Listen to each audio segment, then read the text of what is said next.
when you spend that much time with someone and really, ask them all the right questions and their whole life story really unfolds. Their physical body, we go from head to toe, their past history, and then what it was like growing up and how their life unfolded from childhood. And so when you do that, when you take that time with people, you really get to know them as a human being, not just their signs and symptoms, not just their diagnosis. Dr. Marianne with Austin Naturopathic. How are you today? I'm well, thank you. How are you, Keating? I'm great. I really appreciate you being on. We are excited to dive into the depths of everything that you do.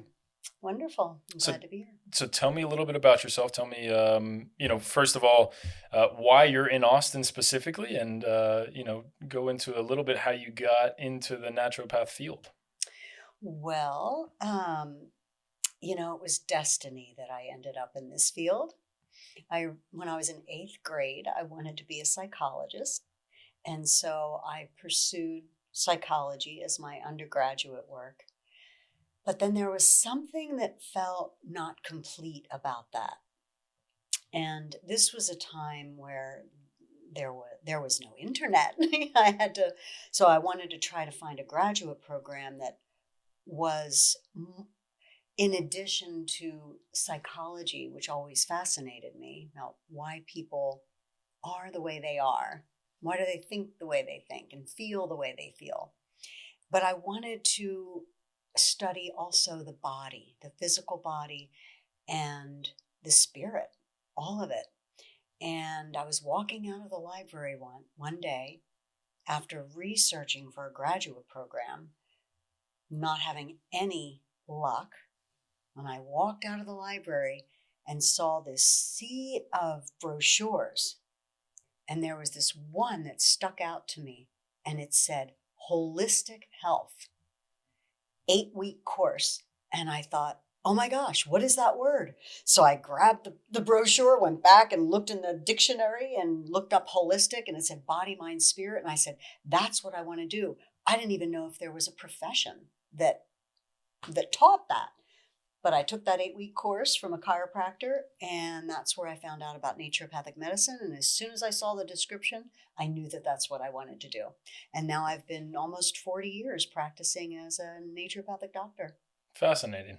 So the brochure piqued your curiosity, and you went for it. Tell me a little bit about that 8-week program. Oh, I barely remember it. It was just a chiropractor. I mean, I did a 4-year education with naturopathic medicine. Is that what you mean? Well, The education? really just the 8-week course that kind of set the tone So, for. okay, so the 8-week course, he was a chiropractor and he recommended this book, which isn't in existence anymore. It was called the Berkeley Holistic Health Manual. And it was this thick book. Now, remember, we're talking like late 70s, early 80s. So it was this thick book that was a compendium of all kinds of like natural careers, or natural like modalities. Like there was yoga in there and Reiki and chiropractic and all kinds of stuff. And there was naturopathic medicine in there. It had a whole page and it showed, there was one school at the time the book was written that taught naturopathic medicine. And so, yeah, he just answered questions and went over all kinds of, newly emerging natural approaches that were kind of coming out of the 60s. Totally. And you found that to be a calling that you continued at least to this day. Yeah. What are some things that specifically from the psychological standpoint that really interested you about naturopathic medicine? The body-mind connection. And that rarely is there, I mean, we're whole beings. We are whole beings. And so even when we get a cold, there's always a psychological component. And so to address the whole person I found is the most effective way to help people return to their natural state of well-being. That's a great way of looking at it. I really like that. It is at the basis of naturopath is the holistic Right, method, right? exactly. And if you're not looking at the state of well-being that the person is in, you can do exercise and you can eat well, Right, but if you're not looking at the environment that they're living in, are they right. putting themselves under a deep stress every day, that's going to have an effect on the body that even exercise and eating well can improve. Exactly. Exactly. We need to look at all the conditions in which we can maintain health and well-being. And of course, air quality is an important one. Absolutely. We breathe a lot. We sure We do. can't do without it. So, yeah, it's very important. Many times I've told people or I've recommended that people get an air purifier or have their ducts cleaned out or, we suspect mold. So yeah, that's one really important piece to well-being is what we're breathing in. I mean, I even recommend that people, stay tuned to the air quality in their area because fresh air is so important. But if you're going to be having your windows wide open on a day where the air quality is really poor, which happens these days a Mhm. lot more than you realize if you're not tracking it. So close the windows and let the HVAC system take care of it, That's right. right? That's right. As long as your HVAC system properly functioning and Right, because a lot of, at least from the indoor air quality issues that we see in our business, a lot of it is stemming from the air conditioner specifically. But no, I absolutely agree with you. right. There's days, a day like today where it's 70 degrees and 65% humidity. Hmm. Today's probably not the best day to open those windows. Hmm. It's going to Hmm. be blowing all of those spores from outside straight Hmm. into your home, Hmm. and yeah, it's a great place for mold to grow at the moment. Yeah, for sure. So over the last 40 years, you started in an industry that kind of was getting its footing in the U.S. Well, it was resurging, let's say, Okay. because at the turn of the century, from the late 1800s to the 1900s, 25% of the medical doctors were holistic or homeopathic practitioners. Isn't that amazing? A quarter of the doctors. And many of the other doctors were, you know, they were open to it. They taught it in medical schools. They taught homeopathy in medical schools. But in the 20s, it started to shift around the 1920s, um, where there was a lot of old family money that was donated to a lot of medical schools, but only if they would teach um, the, newer um, germ theory and use drugs to treat Totally. those germs. Yep. Yeah. I So can tell you're being careful with your words on how you can. how you're saying some things. Yeah, Yep. yeah. So we as alternative uh, practitioners, we almost became extinct. And there was one school that maintained um, and taught naturopathic doctors. It was actually an NDDC school, like chiropractors and naturopaths. You can get a dual degree. Um, but so yeah, so the 60s really changed things, you know, and people started to become more open, started to question the status quo, because the medicine that we have today, like the standard Western medicine, is not, it's the dominant medicine, but it doesn't mean that it's the superior medicine. It is an approach that has its value and that has its place, but it does not focus on prevention. It doesn't focus on how can you stay well? It's more oriented toward emergency medicine. If I get a broken bone, I'm not going to see a naturopath. Or if I need stitches, I'm not going to see a naturopath. So, it has its place. Um, so that's all I'll say about that. Or, Well, if you want to talk more about that. well, no, I love the way you approached it. I think we're a society that wants things now, right? We want our Amazon delivery 2 days from now. Yeah. We want to be able to go to a fast food joint and get a burger in 30 seconds.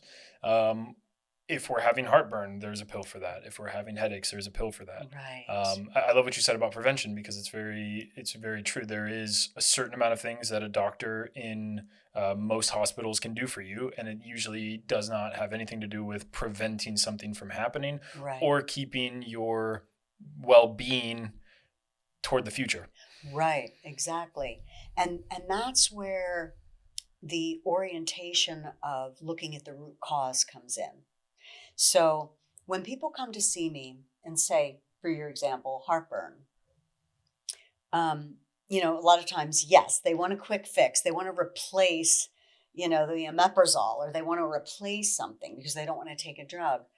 Although a lot of people who come to see me are more aware that that it might not be a quick fix, because let's take heartburn, for example. So, to really take the time to examine the diet, the lifestyle, the stress level, the nutritional status. There's lots of things to look at to try and understand what the underlying cause of the heartburn is. So, is it excess coffee? Is it simple? Like, your body doesn't like coffee, or excess coffee, So there are ways to heal that. And then, but the point is that a naturopath will always look at the whole person and always seek the root cause of what ails a person. And it's really interesting because I spend 3 hours with a new patient. Wow. I know. And people think, oh my gosh, what am I going to say for 3 hours? But sometimes it goes even longer. And when you spend that much time with someone and really, ask them all the right questions, and their whole life story really unfolds. Their physical body, we go from head to toe, their past history, and then what it was like growing up and how their life unfolded from childhood. And so when you do that, when you take that time with people, you really get to know them as a human being, not just their signs and symptoms, not just their diagnosis. Like medicine has chopped us all up into these specialties. Some people have like 5, 10 doctors, Right. for each part of their body, and nobody knows what the other one is doing. It's really sad. I know doctors don't like this either, although I shouldn't say that. I shouldn't speak for medical doctors, but they do lose the whole picture, and people are whole beings.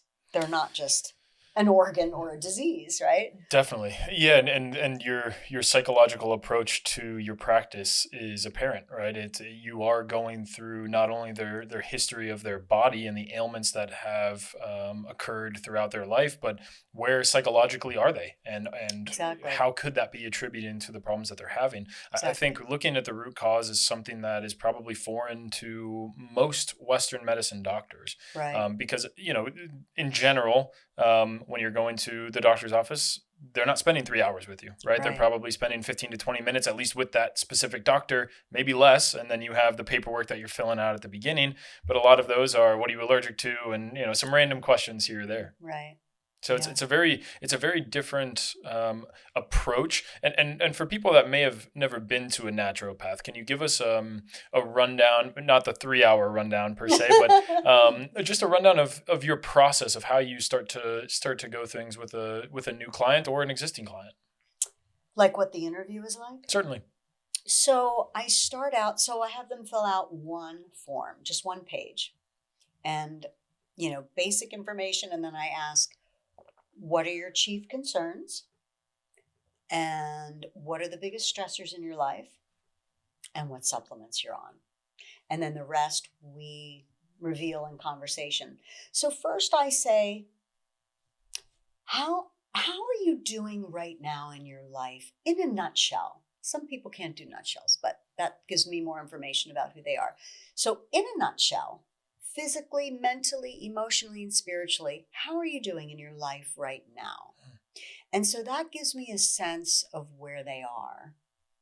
And then I say, okay, and then we do childhood health. Like, what was your health as a child? Because there's always threads from childhood. Like, even if like they have had like barely any issues, then that's a good sign. But a lot of times these days, oh my gosh, it's amazing how much it's changed over 40 years. So people are coming in sicker at a younger age and more complex, multi-layered. So anyway, back to the interview. So I asked them how their childhood health was, if they were breastfed, if they were C-section or vaginal birth, they had vaccines, recurring issues in their, childhood, skin, digestive, sleep, behavioral, whatever it is. And then I start with what's called in medicine a review of systems. That's like a medical term, and that's what they do in medical. That's what medical people do too. Mm-hmm. But I do it more in depth.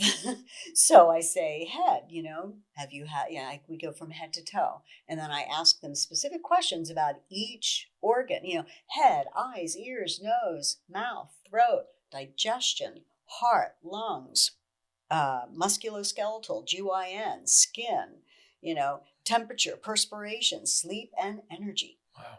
And then their past medical history, if there's anything that we didn't talk about, accidents, injuries, hospitalizations, surgeries. And then, so that usually takes about 2 hours, a little over 2 hours. And then I ask them, tell me what it was like growing up. And then they tell me about how their life has unfolded. And it's really fascinating because what happens is they begin to make connections too about current patterns in their life. They tell me about their relationship with their mother and their father and their siblings and school, how school was, and then what they did after high school, and then all their marriages and divorces and whatever, Mm-hmm. And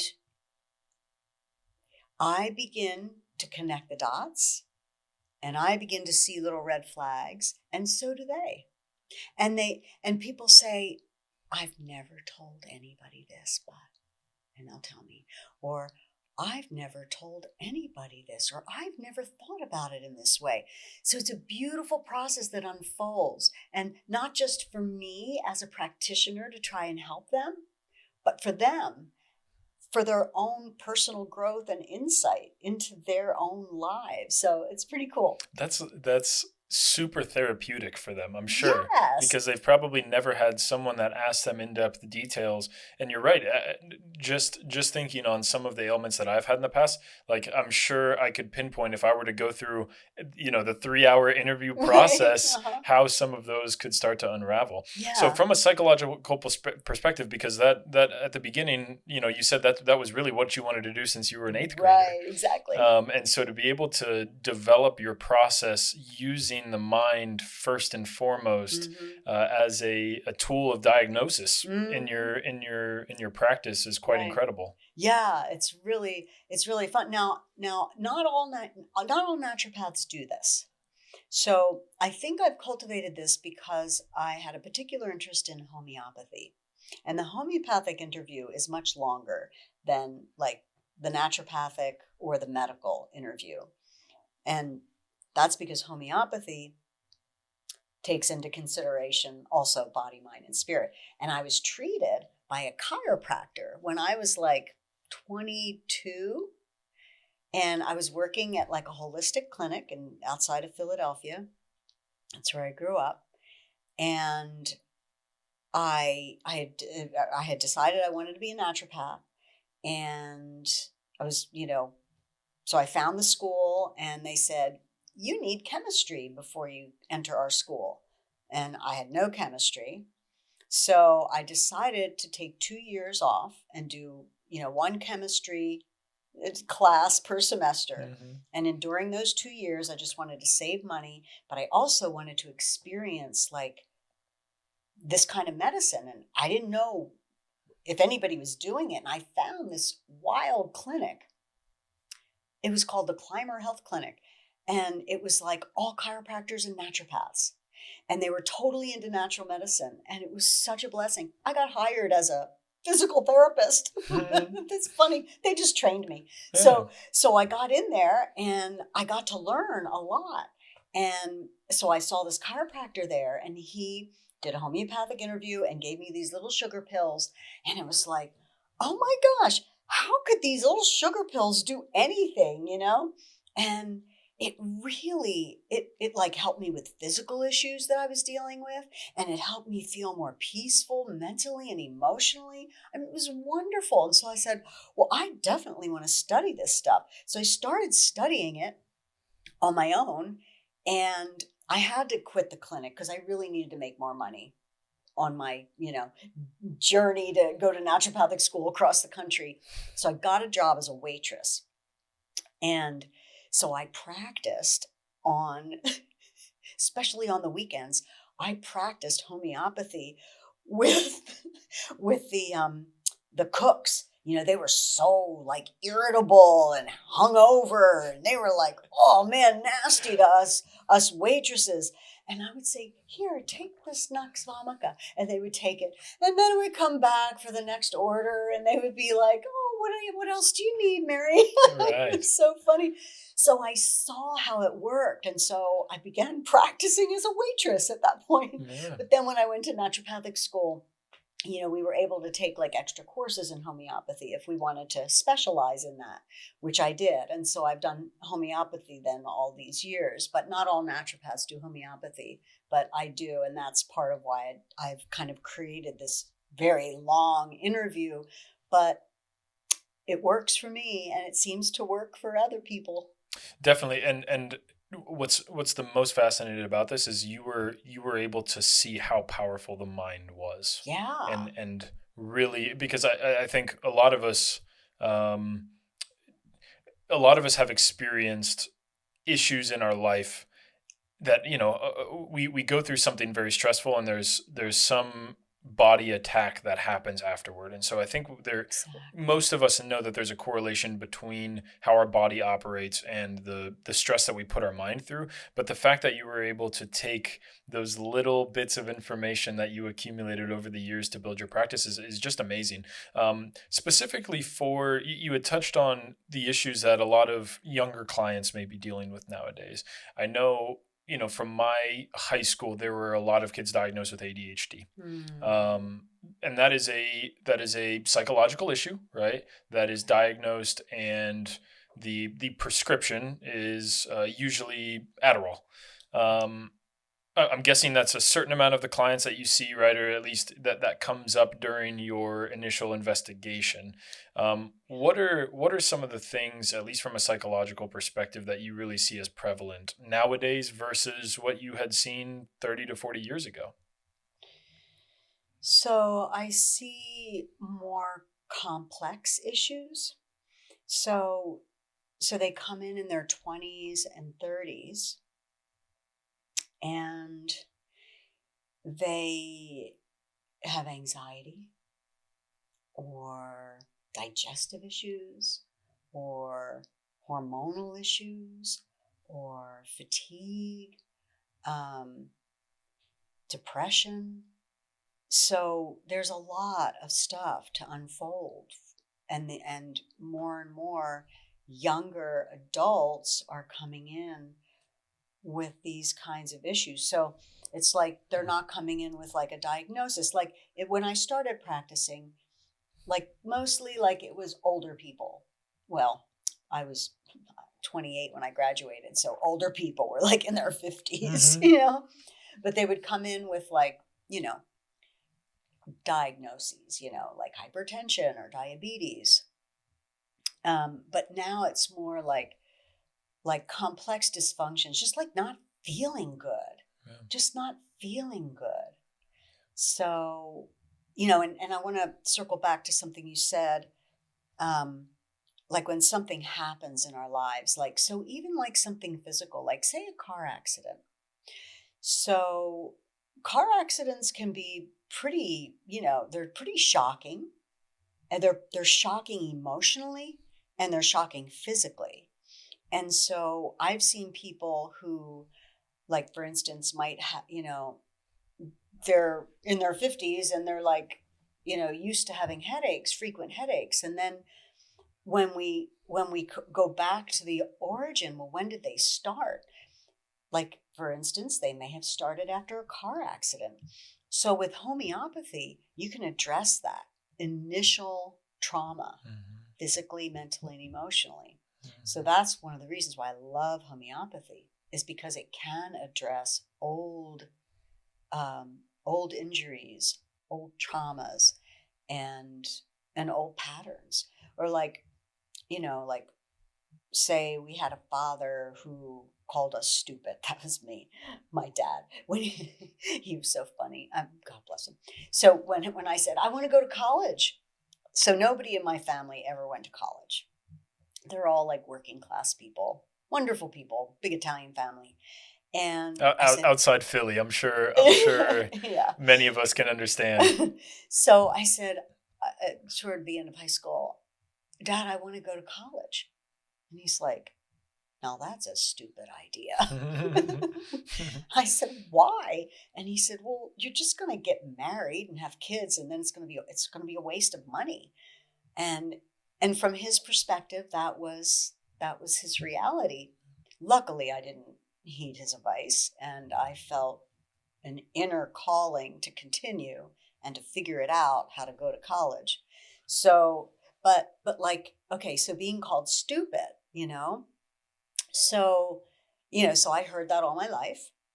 And so, I mean, really, it wasn't until, I would say, in my 30s, okay, after I got finished with school and, all the stress of that. It was it was a demanding program. It was 4-year graduate school.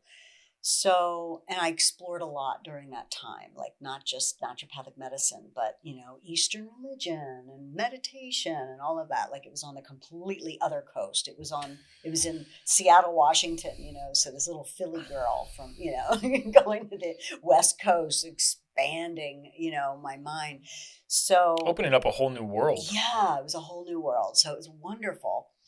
And so it wasn't until my 30s that I began to see there were some things in my life that, like, choices that I would make or ways that I acted that would be a compensation for feeling stupid. So once I got that and really dissolved that at its core, was I free of that. And man, is that nice. To be free of those childhood things. I mean, our parents don't mean to hurt us, but they do.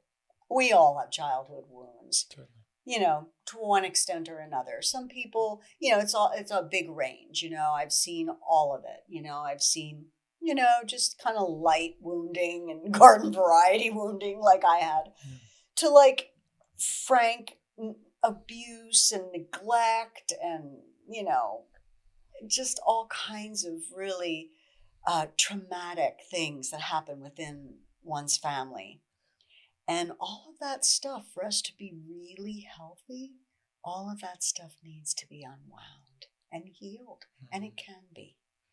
And you're seeing the whole gamut, and then you're seeing the whole gamut. Once you uncover where they are psychologically, you're able to uncover the issues that they have. I think one of the craziest things from my perspective is you can drop two people in the same exact scenario, and they're gonna be totally different people at the end of it. So true. So true. Why do you think that is? Why do you think, because when I think of, HVAC systems specifically, we kind of are more of this I'll speak at least from the HVAC perspective of if I'm going to fix a unit, right? Uh-huh. If I come across a homeowner that has a broken system, I'm going to start with a checklist, and I'm going to go down this checklist and probably take it more like a Western medicine would, right? I'm going to Uh-huh. see Yeah. is the heart beating Yeah. fast, or Yeah. just different checklist items that I can go down. Mm-hmm. Why do you think it is that people can be in that same exact environment but yet have totally different symptoms or problems? I think that it's the nature of being human. I think that each person is a unique expression of who they are. And as many people on the earth there is, that's as many unique expressions there is. It's quite a few. It's quite a few. So from the indoor air quality perspective, I'm sure we can touch on that as well, on how two people living in the same house. I'm sure you've had a wife and a husband that Absolutely. the husband is saying, no, you're fine. I'm sure your headaches are just because you're stressed, right?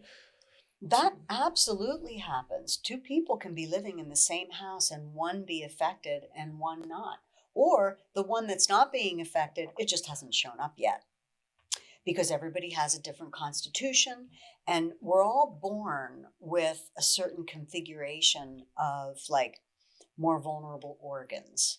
And that's something that, like, if you look in your childhood, like what kind of health issues you had, and that gives you a window into what organs were most vulnerable, and how, and then you know as you live your life, those either come out more or they're more attenuated and less of a problem if you have a healthy environment, or you've done personal work, or you eat well, or good relationships, and a fulfilling job, and so all of those things go into whether or not a person's going to express illness. From the indoor air quality perspective, you're operating out of Wimberley, correct?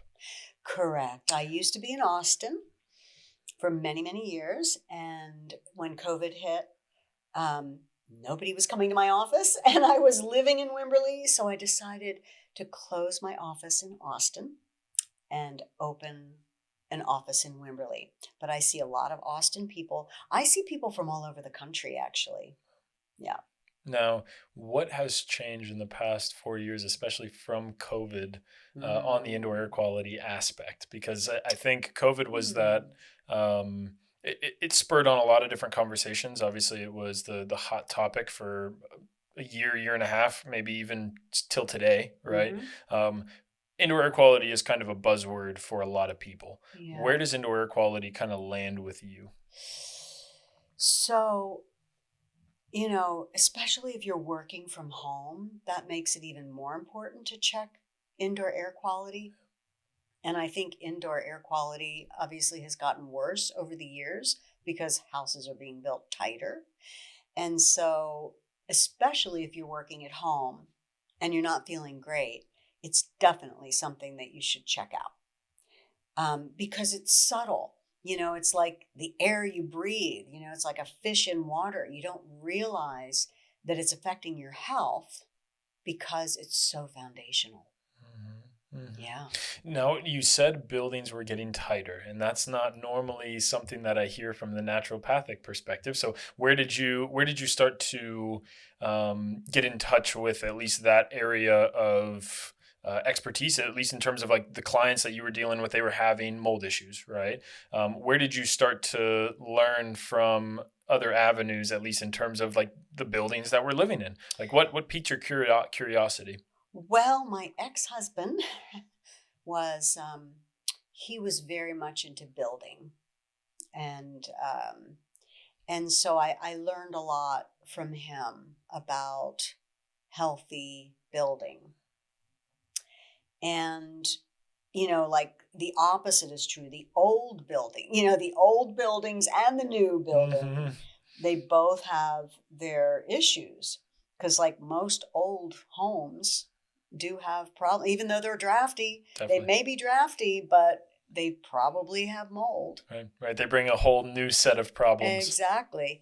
And then on the other end, you have these, our houses that are wanting to be more energy efficient. So, good insulation, tight windows, and all of that. And then that creates its own problems. Definitely. Yeah, I love how well rounded this conversation has been, because you've touched on a lot of topics.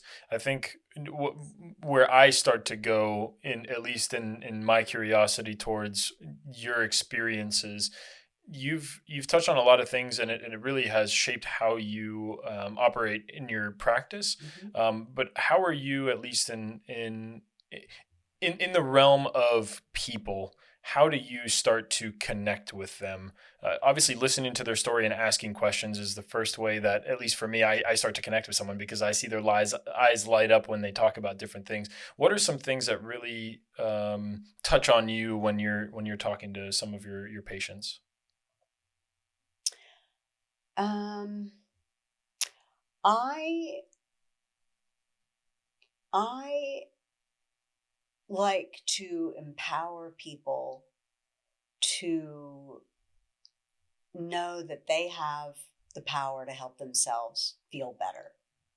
I can guide them. I can suggest this supplement or that supplement and give them a remedy. But ultimately, um, it has to be up to them, and they have all the answers.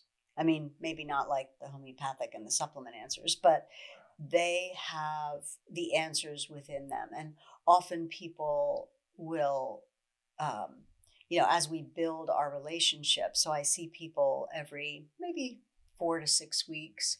And then sometimes I'll see them, once a quarter or once a year, or some people come back after, 10 years, or some people come back and say, I saw you as a kid. Now I have a baby. Yeah.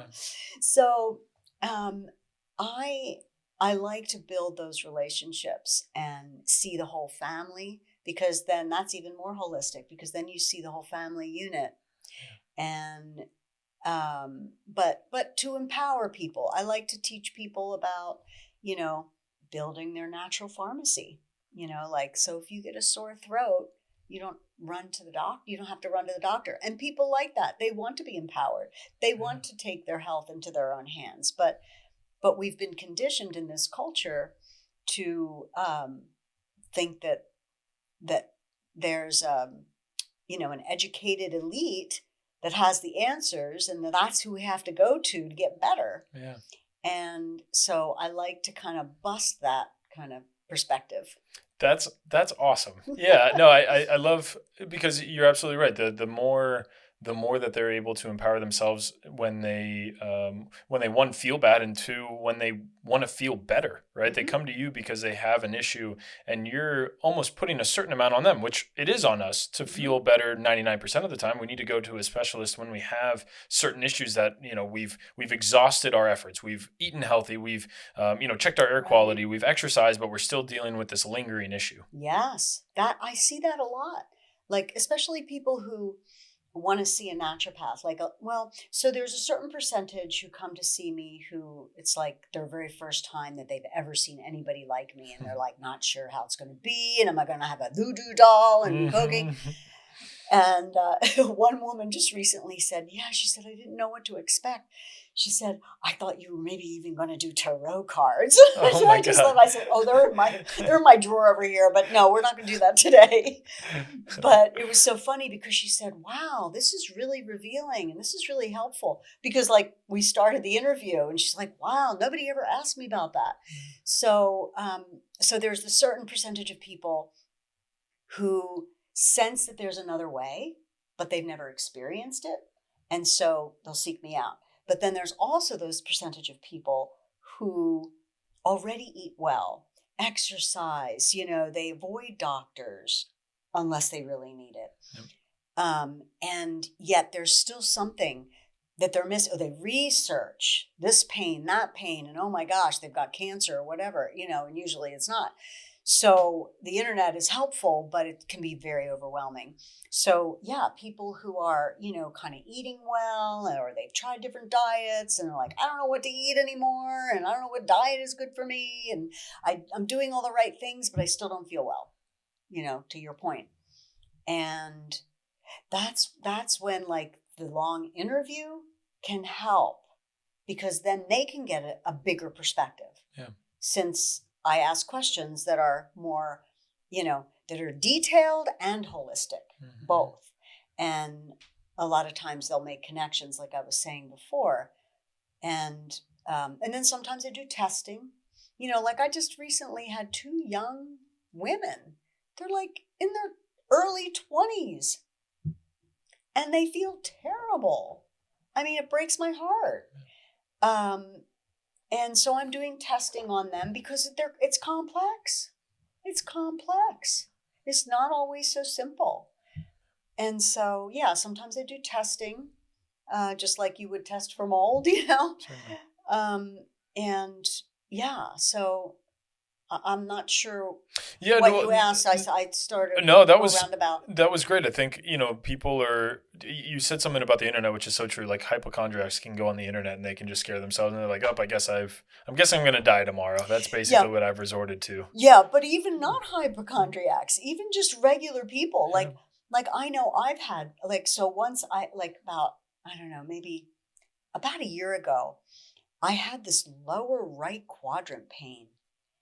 And I thought, oh, that's weird. Maybe it's something weird, And then it continued like day after day. And it was so unusual.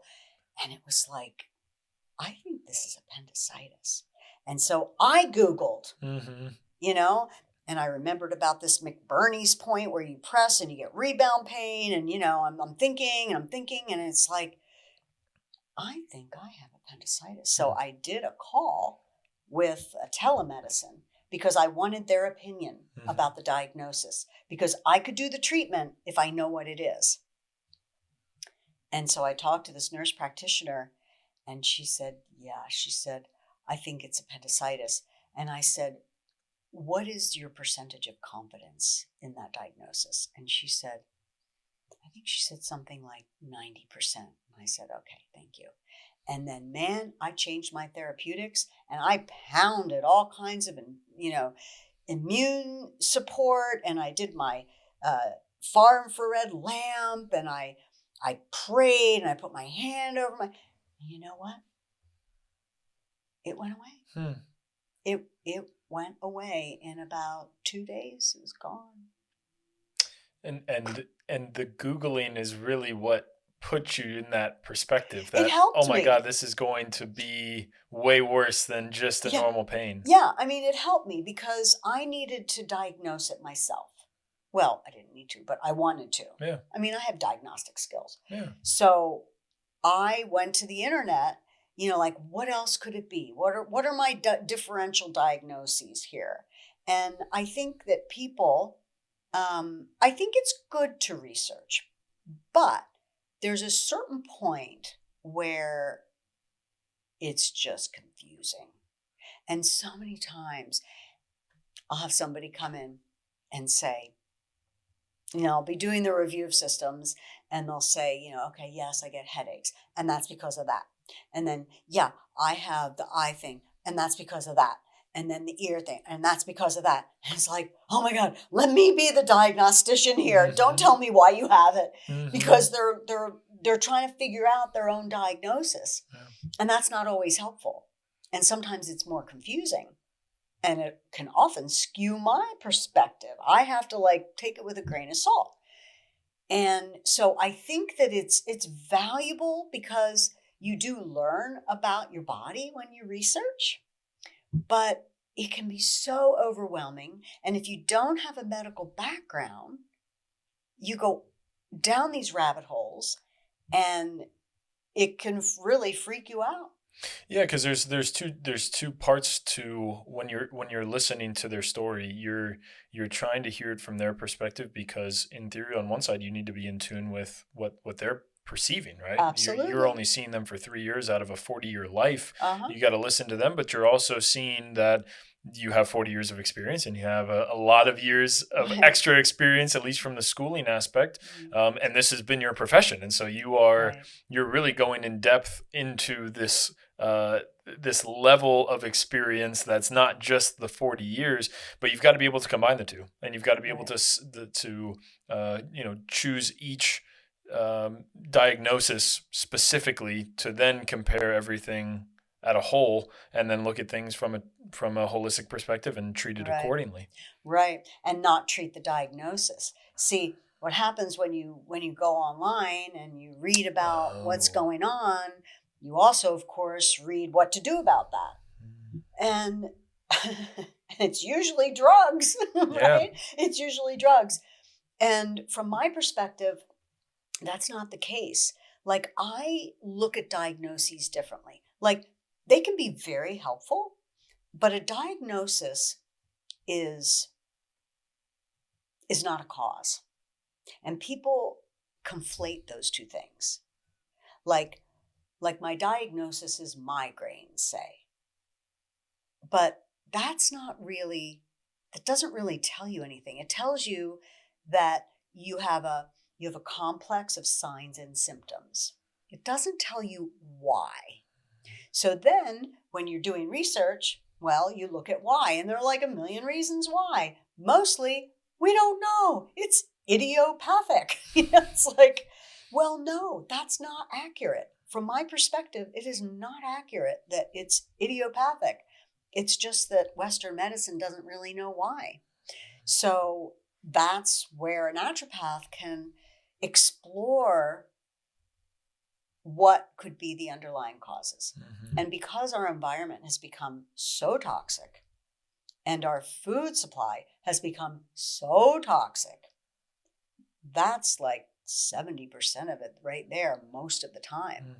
Mm-hmm. Mm-hmm. Yeah, if you go down the list of everything that um, can affect our health and that there are major impacts. I mean, food and air quality are just two of the many.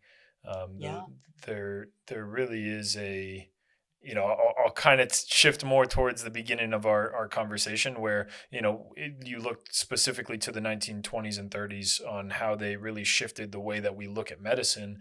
And then you had this resurgence, and it was because people started to see flaws with how people were doing things in the first place.